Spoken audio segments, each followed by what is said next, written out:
Primero, como persona, excelente. Como jugador, Lionel, bueno, extraordinario, ¿verdad? Un señor dentro y fuera de la cancha.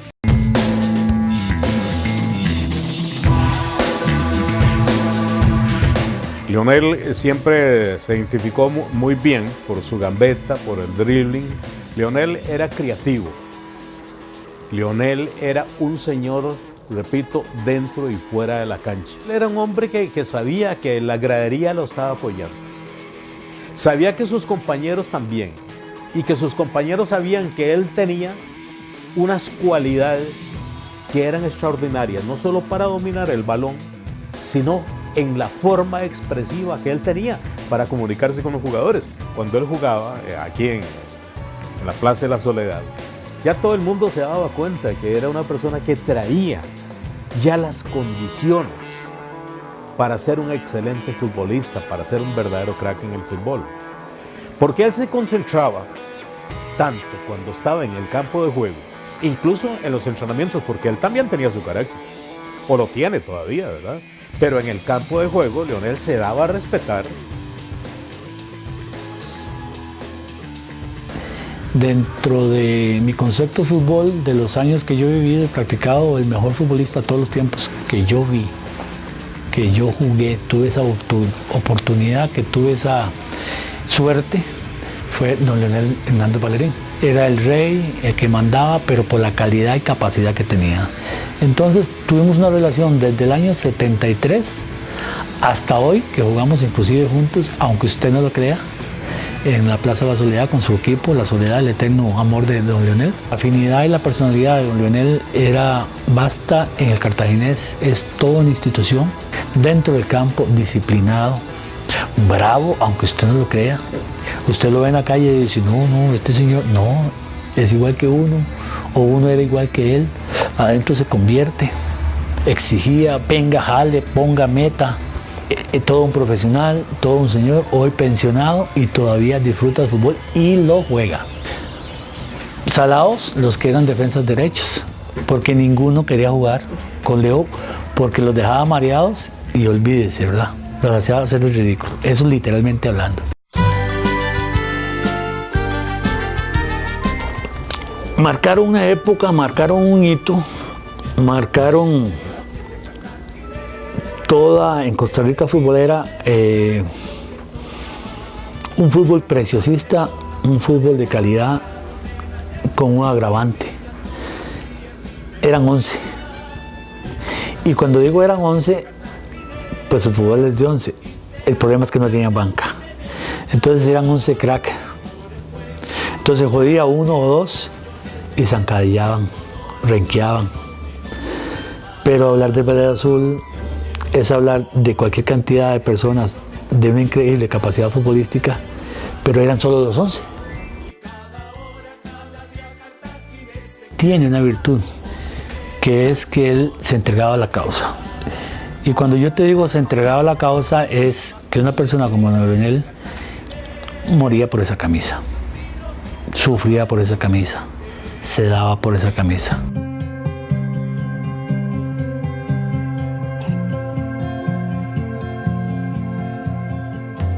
Bueno, mis hermanos yo no sé qué pedían, pero yo pedía una bola de fútbol, ¿verdad? Hay una anécdota curiosa, a mí me decían que yo cuando nací era muy inquieto, que movía mucho las piernas, demasiado las piernas. Y dicen que cuando las personas son así, como que son hábiles para algún deporte, eso decían antes, ¿verdad? Y a mí me decía mi mamá y mi papá que yo movía mucho las piernas, ¿verdad? Hicimos una gira a Sudamérica, por varios países de Sudamérica, y tuve la dicha de estar en esa selección. Y entonces don Luis Cartín Paniagua, que era un connotado periodista deportivo aquí en Costa Rica, que todo el mundo lo ha oído nombrar, en esa oportunidad me puso ese mote de billarista, ¿verdad? Parece que, bueno, tal vez decían que por los trazos finos y cosas de ese tipo, entonces me puso el billarista. Sí, le pusieron el billarista por esa condición innata que él ha tenido siempre, de jugar, y todavía ahora que está jugando ya en veteranos, es una maravilla ver jugar a Lionel, ¿verdad? Es un hombre que Dios le dio un talento muy especial para poder rendir en el campo de juego. Inicia en los años 60, por ahí del 62 más o menos, duró como 4 años el Ballet Azul. El mando de don Alfredo Piedra Mora, que era el entrenador de ese equipo, ¿verdad? Donde logró conjuntar una serie de figuras, todas de primer nivel, ¿verdad? De mucha categoría, todas. Decían que parecía como un ballet en la cancha, ¿verdad? Entonces lo nombraron así en esos años. Bueno, yo creo que yo nunca me consideré una estrella ni superior a los demás, ni mucho menos, no, iguales, no. Siempre, yo creo que siempre me consideré a uno más del grupo, ¿verdad? En todo momento y en toda actividad, ¿verdad? No solo en el deporte, en el trabajo. Y entonces, bueno, cuando había jugadas excepcionales o lo que fuera, lo que siente uno es satisfacción de hacer algo que a uno le guste y hacerlo bien, ¿verdad? Eso es lo que uno siente, no porque digan, mira, ese hizo ese, y que le alaben, y no, nada de eso, ¿verdad? Porque nosotros terminábamos los partidos y yo lo que hacía era, bueno, me bañaba y me iba para la casa.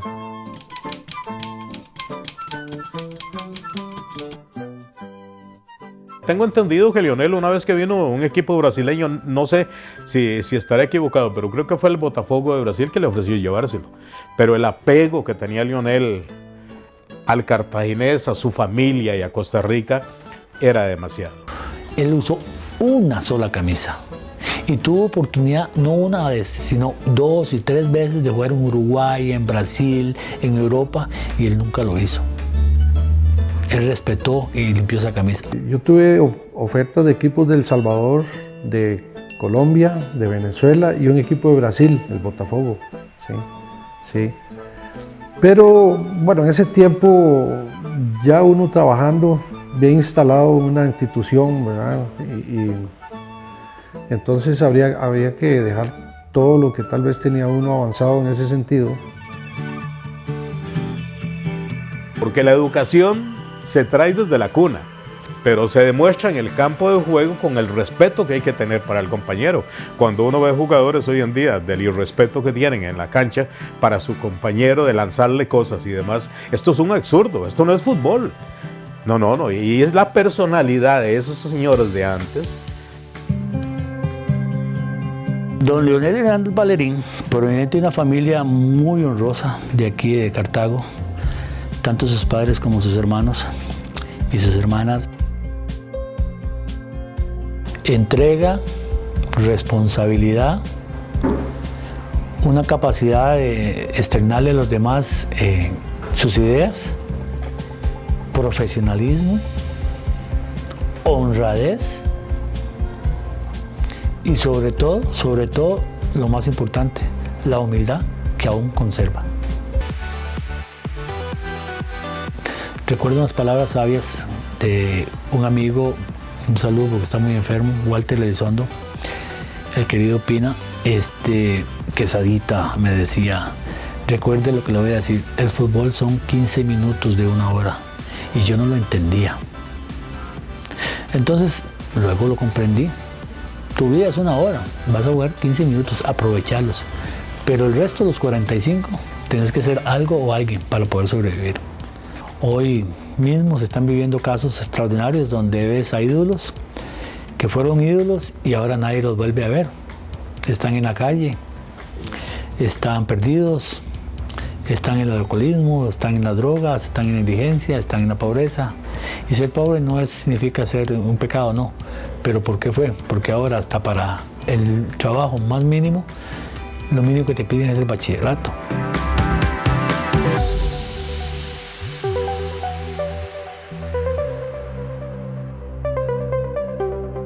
el estudio no solo le permite a uno ser un profesional, no, le permite ser una persona, ¿verdad? Una persona de bien, una persona que le sirva a la comunidad, una persona, ¿verdad? útil a la sociedad, ¿verdad? El deporte es una cuestión, o era una cuestión complementaria, más que todo por hobby, ¿verdad? Entonces los padres a uno le inculcaban que primero el trabajo, ¿no? Y luego el estudio, o conjuntamente las dos cosas. Pero como a uno le gustaba el deporte, principalmente el fútbol, había que combinar las tres actividades, ¿verdad?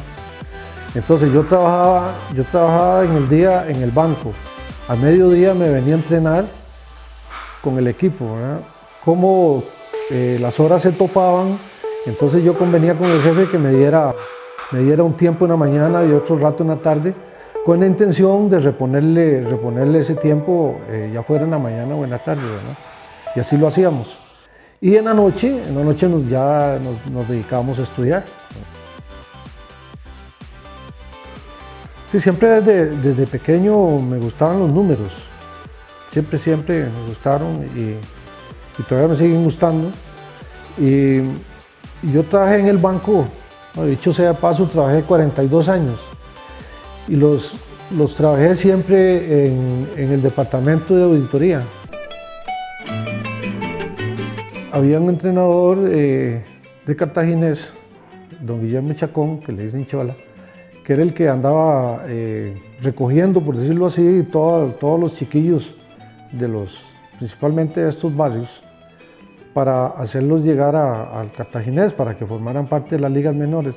Pero resulta que Cartaginés en ese tiempo, estoy hablándole de 1956, Cartaginés no tenía división de mosquitos. Entonces nos invitaron a jugar con el Cobao. Cobao es el Colegio Vocacional de Artes y Oficios de Cartago. Entonces ahí estuvimos con esa gente, donde el director era don Carlos Aguilar, paz descanse, y era también el entrenador del equipo, de los mosquitos. Sí. Bueno, ahí jugamos ese año, ya a partir de 1957, ya entonces sí, nos trajeron a las ligas menores de Cartaginés, que ya era la división infantil, que se llamaba. Luego seguía la juvenil y tercera división y primera.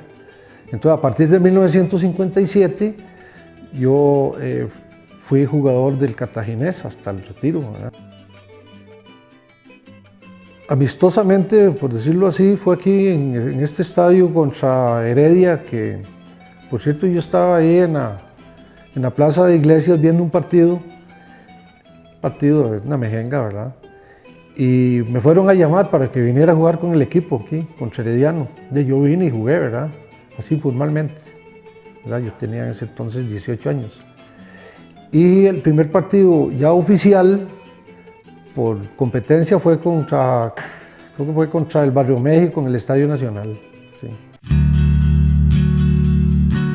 Yo tenía 16 años cuando mi mamá se murió y éramos 6 hermanos y bueno, fue una época muy difícil porque se puede imaginar uno que un padre atendiendo 6 hijos solo es muy difícil, ¿verdad? Por dicha que apareció una señora que trabajaba donde una tía de nosotros que, por cierto, decía que de pequeñito nos chineaba. Y entonces mi papá, pues, se enamoraron, por decirlo de alguna manera. Nosotros anduvimos un tiempo, esos 2 años fueron muy difíciles porque vivimos un tiempo con una cuñada mía de mi hermano mayor que ya era casado. Después con una hermana también que ya era casada y tenía varios hijos.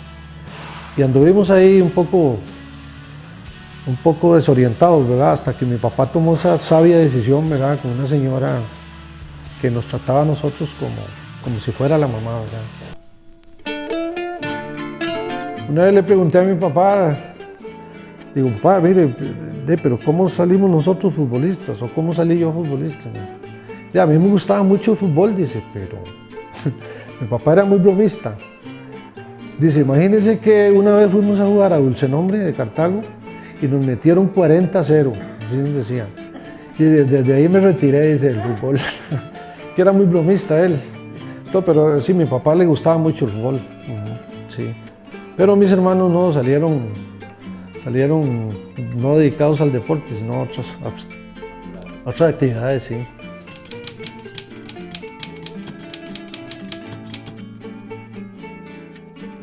Pues yo creo que el fútbol de antes era una maravilla, porque si nos damos cuenta hoy en día, el fútbol de ahora uno ve ciertos jugadores que tienen una calidad extraordinaria, pero como que el jugador de antes era más creativo, en una serie de situaciones que no le ayudaban porque no tenía la asistencia técnica que tienen los jugadores hoy en día. En cambio, el jugador se esforzaba, rendía. Les voy a poner una comparación, que el jugador cuando venía de algún equipo aquí extranjero, el jugador aquí en Plaza Iglesias de Cartago iba a practicar las jugadas con una creatividad extraordinaria para después ponerlas al servicio de su equipo. Se le daba más libertad. Se le daba más libertad al jugador. Yo recuerdo cuando se jugaba con el portero, 3 defensas, 2 volantes y los 5 delanteros, ¿verdad? Que era en la época del fútbol, ¿verdad? Y así es que el jugador que tenía esa agilidad que Dios le había dado y una condición física extraordinaria, pues se lucía en el campo de juego. Había una calidad de jugador, porque el jugador costarricense, decía un narrador que creo mexicano, que aquí en Costa Rica, desde que el niño está en el vientre de la madre, ya está pateando. En fin, todos esos salían o salíamos en carrera. ¿Por qué? Porque de ahí era de 11 a 1, tómese un siropito, literalmente hablando, un gato, literalmente hablando, un tostel, así como usted oye, y salga corriendo para el trabajo. Entonces era martes, lunes no se hacía nada.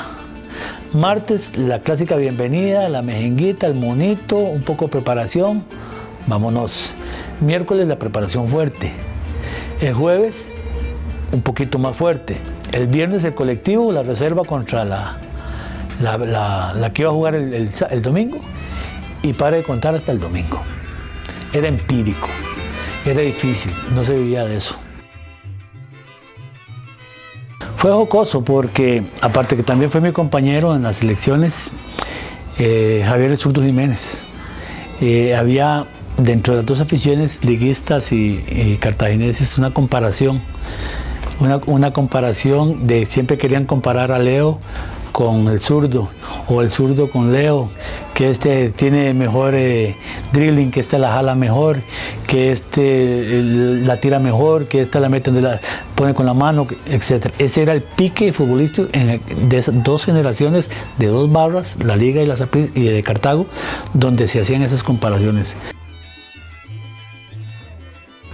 Todos tenían o tuvimos que en su momento pues trabajar para seguir conviviendo pues las obligaciones de cada uno.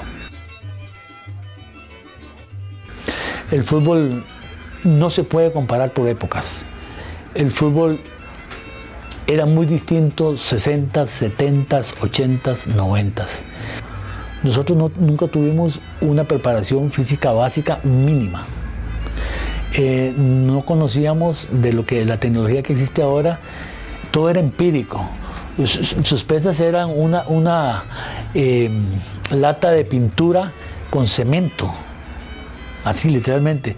Su fuerza de pierna era subir y bajar gradas, lejos de ayudar. Lo que hacía era usted, ahora comprobado, era despedazarse los ligamentos de la rodilla. Pero ahora cualquiera se pone una camisa de cualquier equipo, antes no.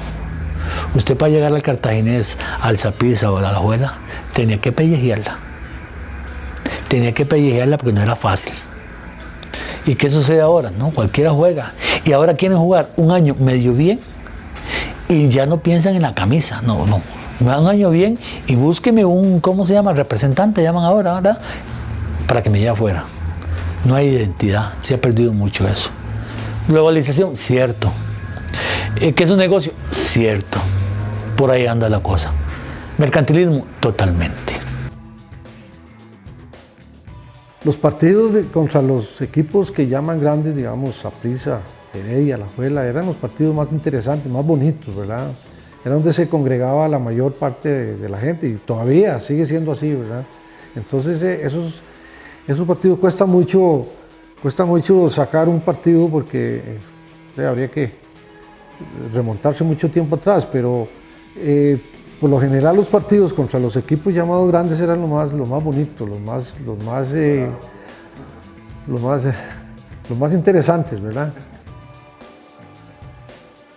Había defensores muy bruscos, demasiado bruscos, ¿verdad? Bastante, no digo nombres por respeto, ¿verdad? Pero había jugadores muy bruscos y no protegían tanto al jugador como ahora. Ahora ustedes ven que el jugador, con solo que lo toquen de espalda, ya el árbitro está pitando, foul o lo que sea, ¿verdad? Antes no, antes podía salir uno medio muerto de la cancha y a veces ni pitaban, ¿verdad? Los árbitros. Los jugadores tenían más libertad de hacer lo que llamamos nosotros piruetillas y jugadas bonitas, ¿verdad? Ahora no, ahora yo veo que los deportistas los entrenan como para ser más atletas, como para que corran 90 minutos, ojalá sin parar, ¿verdad? Entonces hay una gran diferencia. Yo ahora pocas jugadas lucidas, poco dribbling, pocas jugadas de pared, etcétera, que antes se daba mucho eso.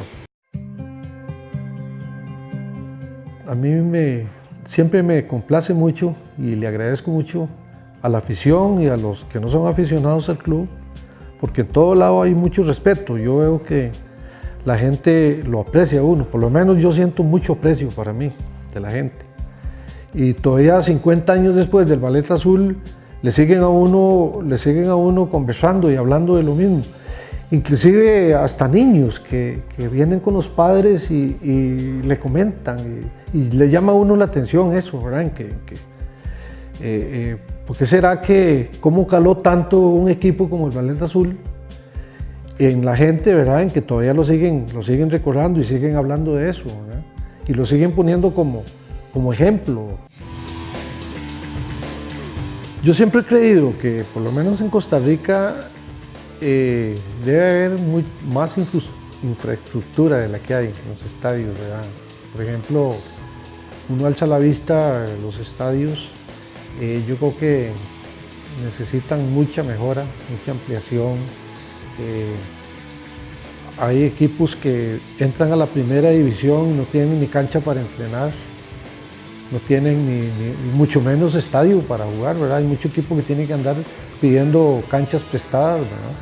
Entonces, eso es una limitante que tienen los equipos, ¿verdad? Que no hay un aliciente que les diga, bueno, vamos a ir a jugar en un estadio de primer nivel, ¿verdad?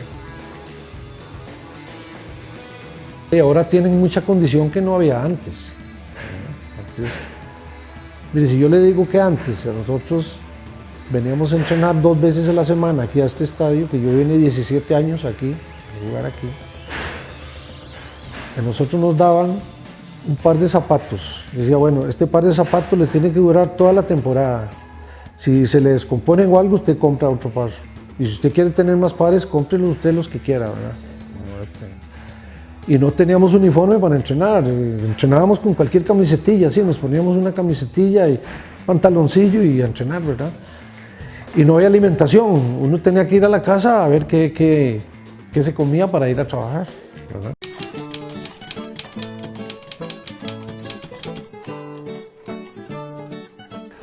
La Plaza de la Soledad la Plaza Vieja, estuvo ubicada donde están hoy en día los tribunales de justicia. Ustedes lo conocen, ¿verdad? Sí. Ahí era donde les decía yo que donde nosotros iba toda la chiquillada ahí a jugar las mejenguillas. Bueno, ahí siguió el tiempo y cuando se ofreció a hacer esos tribunales, entonces la corte andaba buscando un terreno apropiado para esos fines y pensaron en la Plaza de la Soledad. La Plaza de la Soledad esa vieja tenía 3 dueños nada más, ¿verdad? Entonces, bueno, ellos optaron por venderle la plaza, ese terreno a la corte. Se ofreció hacer esta urbanización que está aquí anexa al barrio de la Soledad, que se llama Estarú, que es la que ustedes conocen también, ¿verdad? Entonces se logró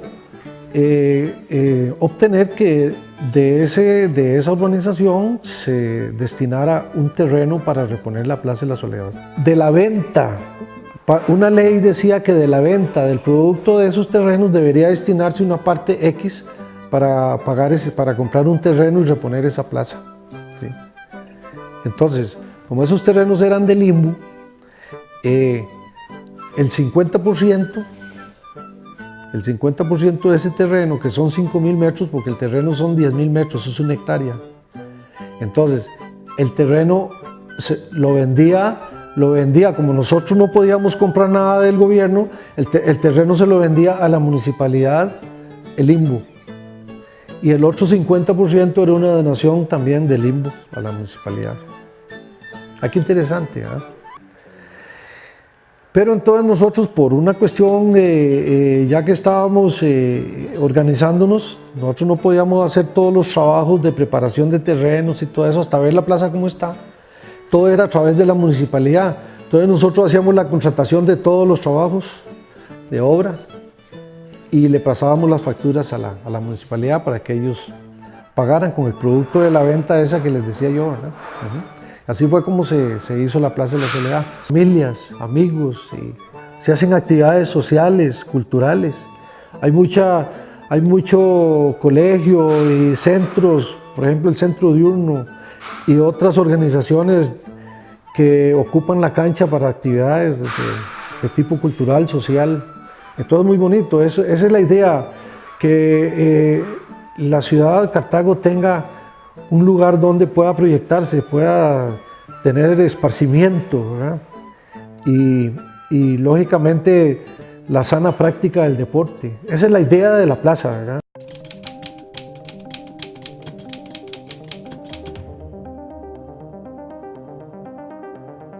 El Ballet Azul, nadie ha podido analizar ni comprender la situación, deteniendo hombre por hombre con una calidad extraordinaria y que no se lograra el campeonato. Había una confusión en el fondo y uno de los que han achacado, las gentes que han analizado esto, es precisamente, según parece, que por agotamiento o condición física o no sé, de esa época que no había suficiente banca, que por eso no se ganó el campeonato. Bueno, eso es aparte, yo creo que eso es aparte, porque usted bien lo decía, por ejemplo, en el caso de la Naranja Mecánica, con jugadores en el tiempo de Cruyff, ¿verdad? Bueno, que jugaron dos finales y no pudieron ser campeones. Bueno, eso no quiere decir que ellos no fueron grandes jugadores. En el caso de, usted citó otro, el de Messi, que no ha sido campeón con Argentina. Bueno, eso no le quita que él sea un excelente jugador, un magnífico jugador, él y muchos más, ¿verdad? Y otros equipos en el mundo, ¿verdad? Que no han podido ser campeones. En el caso mío, mi papá siempre nos decía que ojalá uno se mantuviera siempre alejado de los vicios. Y entonces nosotros, por lo menos yo lo tomé muy en cuenta eso. Y gracias a Dios, bueno, nunca practiqué ningún vicio, yo nunca fumé, nunca tomé licor, ¿verdad? Siempre dedicado al trabajo, al estudio, luego a la familia. Entonces, yo le digo a la juventud que en cualquier actividad que se dediquen, o combinada puede ser, como en el caso nuestro, combinar el estudio con el trabajo y el deporte, que siempre lo hagan con muchísima responsabilidad, con mucha seriedad y con mucho respeto, estimándose a sí mismo y estimando a los demás, teniéndolos en cuenta, siempre con ese respeto, repito, que deben hacerse las cosas, ¿verdad? Con esa seriedad, esa responsabilidad, porque es muy fácil ser irresponsable, ¿verdad? Entonces, yo creo que en toda actividad que uno emprende en la vida debe hacerla con mucha seriedad y siempre respetando y sabiendo que uno no es el que sabe todo, no, siempre hay alguien que sabe más que uno, ¿verdad? Y aprovechar el consejo de los demás. Ojalá que todos los jóvenes pudieran conducirse de esa manera siempre para bien de ellos y para bien de las familias, para bien de la comunidad.